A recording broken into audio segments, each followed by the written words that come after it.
বন্ধুরা এখন এই ইঁচড়টা কাটবো আমি। তো দেখো ইঁচড়টা আমাদের গাছ থেকে কেটেছি। তো অনেকে ইঁচড় কাটতে গেলে তোমরা হাতে তেল মেখে নাও,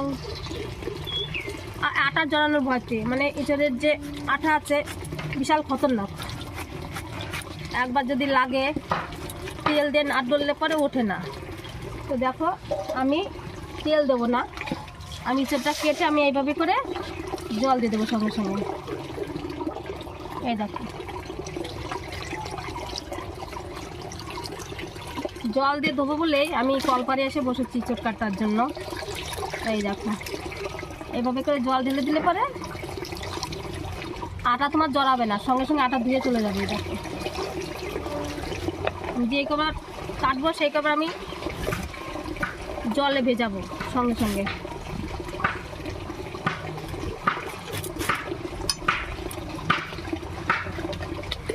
তাতে করে আমার আঠাগুলো সব চলে যাবে, হাতে জড়াবে না আঠা।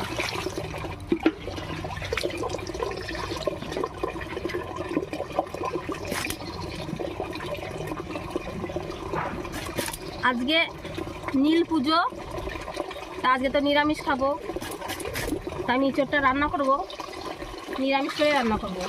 মানে সব রকম মশলাই দেবো, শুধু দেবো না পেঁয়াজ আর রসুন, এই দুটো দেবো না। তাছাড়া সমস্ত মশলাই দিয়ে আমি রান্না করব ইঁচড়টা।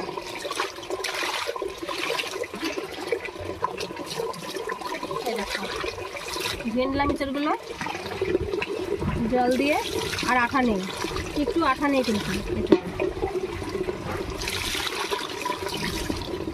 আঠা পুরো পরিষ্কার হয়ে গেছে, আঠা নেই আর। এবার আমি কাটবো। দেখো একটু আঠা নেই, দেখো আঠা সব চলে গেছে। কোনো জায়গায় আমার হাতেও আঠা জড়ায় নিয়ে। দেখো তেল দেওয়ার কোনো দরকার নেই, আঠাও জড়াবে না হাতে। এইভাবে করে ইঁচড় কাটার সঙ্গে সঙ্গে জল ঢেলে দেবে, দেখবে আটা ধুয়ে চলে যাবে, একটু হাতে জড়াবে না।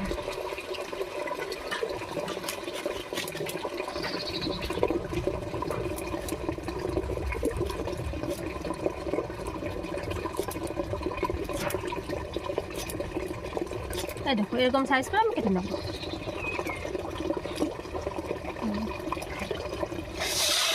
গামলার মধ্যে যে ইঁচড়টা ভিজাবো, গামলার মধ্যে জল দিয়ে ভিজিয়ে রাখবো কিছু সময়, বাদ বাকি যদিও আটা থাকে একটু আধটু সব চলে যাবে, একটু আটা থাকবে না।